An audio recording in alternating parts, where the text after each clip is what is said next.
வணக்கம். நான் உங்கள் ஜெயா. இன்றைக்கி நம்ம இந்த வீடியோவில் இளங்கோ அடிகள் எழுதின சிலப்பதிகாரத்துலேருந்து தி புக் ஆஃப் வாஞ்சி இந்த புக்கோடைய சமரியை மாத்திரம் பார்க்கலாம் வாங்க. இளங்கோ அடிகள் சேர நாட்டு அரசரான செங்குட்டுனுடைய இளைய சகோதரர். இவர் இளவரசராக ஆயிருக்கணும். ஆனால் அரசாங்கத்தில் இருந்த அந்த அஸ்ட்ராலஜர், அதாவது எதிர்காலத்தை கணிக்கூடிய அந்த ஜோசியர் உங்கள் அண்ணா ராஜாவாக மாட்டார், நீங்கள் தான் இந்த அரியணையில் ராஜாவாவீங்கன்னு சொன்ன ஒரே காரணத்துக்காக அவர் எனக்கு இந்த அரச வாழ்க்கையே வேணான்னு சொல்லிட்டு துறவரம் பூண்டார். பின்னாடி அவர் ஜெயின மதத்தை தவழ்ந்து அதோடைய துறவி ஆயிட்டார், ஜெயின் துறவி ஆயிட்டார். கதைப்படி பார்த்திங்கன்னா அந்த ராஜா அதாவது செங்குட்டுவன் மலைப்பகுதியில் அவர் பயணம் செய்யும் போது அங்கே இருந்த மலைவாழ் பெண்கள் வினோதமான ஒரு பெண்ணை பார்த்ததாகவும் அந்த பெண்ணை பற்றியும் அவங்க பேசிகிட்டு இருந்தது கேட்ட உடனே அவருக்கு ரொம்ப அந்த விஷயத்தில் ஈர்க்கப்பட்டு அவருடைய சகோதரான இளங்கோவை கூப்பிட்டு அந்த பெண்ணை பற்றின முழுசாக கதையை தெரிஞ்சுக்கிட்டு எனக்கு சொல்லு, அது ஒரு புஸ்தகமாக நீ எழுதணும் அப்படின்னு சொன்ன உடனே கவிதை வடிவில் சிலப்பதிகாரத்தை இளங்கோ அடிகள் எழுதுனதாக நமக்கு தெரியுது. கதைப்படி பார்த்திங்கன்னா கண்ணகி எங்கள் கோவலன்றவருடைய மனைவி. கோவலன் பூம்புகாரில் இருக்கக்கூடிய பெரும் தனவான், பெரிய பணக்கார குடும்பத்தை சேர்ந்தவங்க. இவங்க வியாபாரத்தில் இருக்காங்க. ஆனால் கண்ணகிக்கு வாழ்க்கையில் 2 பெரிய துயரங்கள் நடந்திருக்கு.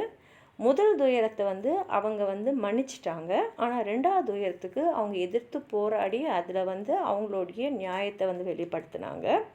இந்த 2 விஷயத்துலையுமே அவங்க கூட இருந்தது அவங்களுடைய சாஸ்டிட்டி, அதாவது அவங்களுடைய தூய்மை தான். கண்ணகி திருமணமான உடனே அவங்க திருமணம் கோலாகலமாக நடந்தது கண்ணகிக்கும் கோவலனுக்கும். ஆனால் கொஞ்ச காலத்துலேயே கோவலன் மாதவின்னு ஒரு நடன மங்கை மேலே ஆசைப்பட்டு கண்ணகியை விட்டு பிரிஞ்சிட்டாரு. மாதவி கோவலன் மேலே உண்மையான அன்போடு தான் இருந்தாங்க. ஆனால் மாதவியோட குடும்பத்தினருக்கு கோவலனுடைய அந்த பணம் மேலே தான் கண் இருந்தது. 3 வருஷத்தில் அவங்க கோவலனுடைய எல்லா பணத்தையுமே அவங்க வாங்கிட்டாங்க. கோவலன் எல்லா சொத்தையுமே இழந்துட்ட அப்புறம் ஒன்றுமே இல்லாமல் கண்ணகிட்ட திரும்பி வரும்போது கண்ணகி பெரிய மனசோட அவரை ஏற்றுக்கிட்டது மாத்திரம் இல்லாமல் அவங்க எல்லாத்தையுமே தூக்கி கொடுத்துட்டாங்க. மாதவி குடும்பத்துலேருந்து எப்போல்லாம் பணம் கேட்டாங்களோ மொத்தமாக தூக்கி கொடுத்துட்டாங்க. அப்போ அவங்கக்கிட்ட மிச்சம் இருந்தது அவங்க காலில் போட்டிருந்த சலங்கை மட்டும்தான். அந்த சலங்கை, அந்த ஜோடியை அவர்கிட்ட கொடுத்துட்டு இதை வச்சு நீங்கள் புதுசாக வியாபாரம் பண்ணுங்கள், நம்ம புது வாழ்க்கையை ஆரம்பிக்கலாம் அப்படின்னாங்க. அந்த ஊர்லேயே அவங்க தனவந்தராக வாழ்ந்துட்டு அப்புறம் இந்த நிலைமைக்கு வந்தது தெரிஞ்சால் நல்லா இருக்காதுன்னு சொல்லிட்டு அவங்க 2 பேருமே மதுரைக்கு போகிறாங்க. அவங்கள அழைச்சின்னு போகிறது ஒரு ஜெயின் நன் தான். அவங்க அழைச்சின்னு போகிறாங்க. மதுரை ஆண்டிருந்தவர் பாண்டிய மன்னன். மதுரைக்கு அவங்க வரும்போதே மதுரையோடைய கடவுளான மீனாட்சி கோவலன் இந்த சலங்கையை விற்காமல் இருந்தால் நல்லா இருக்குன்றதுக்கு நிறையா இடங்களில் அவங்க குறிப்பிட்டு அவங்க சொன்னாலும் அதை கோவனால் உணர முடியல.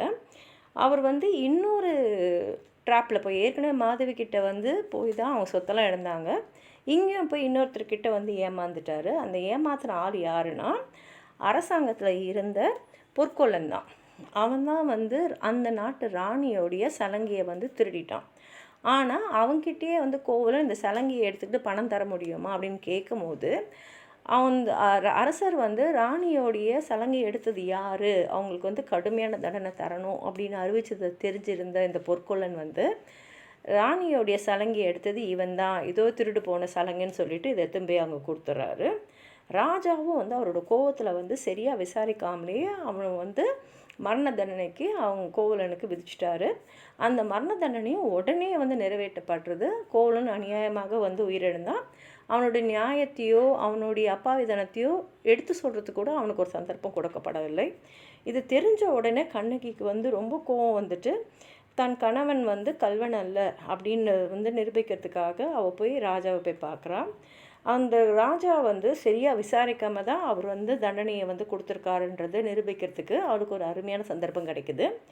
ஏன்னா ராணியோடைய சலங்கைக்குள்ளே இருந்த பரல்கள் முத்து, ஆனால் கண்ணகியோட சலங்கையில் இருந்த பறகள் ரூபீஸ், மாணிக்கம்.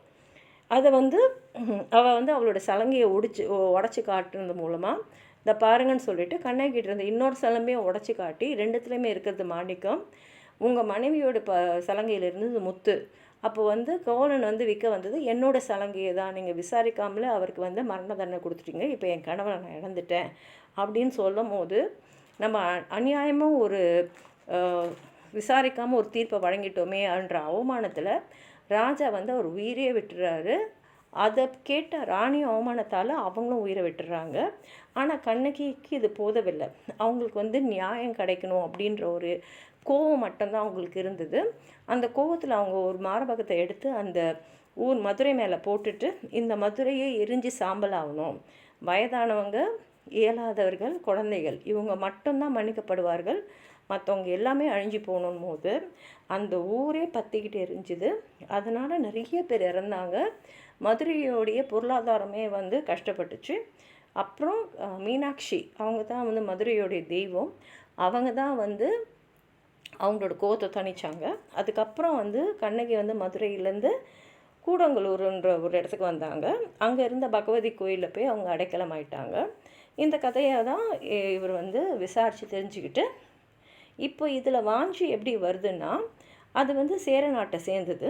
இந்த கதையை கேட்ட செங்குட்டுவன் தான் ஓ அப்படியான்னு சொல்லிட்டு அவர் வந்து கண்ணகிக்காக அங்கே ஒரு கோயிலே கட்டினார். அது மாத்திரம் இல்லாமல் சிலப்பதிகாரம் எழுதுறதுக்கும் அவர் தான் வழிவகுத்தார். இந்த கதையில் நம்ம என்ன தெரிஞ்சுக்கிறோன்னா, தமிழ் மன்னர்களுடைய அந்த மரபு, அதாவது நியாயத்தை வந்து நம்ம நிலைநாட்டணும், தவறான தீர்ப்பு கொடுத்தா நம்ம உயிரே போயிடுன்ற நிலைமையில் இருந்த அரசர்களை பற்றியும், ஒரு பெண்ணோடைய கற்பு எவ்வளோ மதிப்பானது, எவ்வளோ வந்து ஒரு சக்தி வாய்ந்ததுன்றதையும் இந்த கதை மூலமாக நம்ம தெரிஞ்சுக்கலாம். உங்களுக்கு எதாவது சொல்லணும்னு நினச்சிங்கன்னா கீழே இருக்கிற கமெண்ட் பாக்ஸில் எழுதுங்க. இந்த வீடியோவை லைக் பண்ணுங்கள், உங்கள் ஃப்ரெண்ட்ஸோடு ஷேர் பண்ணுங்கள். சப்ஸ்கிரைப் பண்ணாதவங்களாம் ப்ளீஸ் சப்ஸ்கிரைப் பண்ணி சப்போர்ட் பண்ணுங்கள். நன்றி.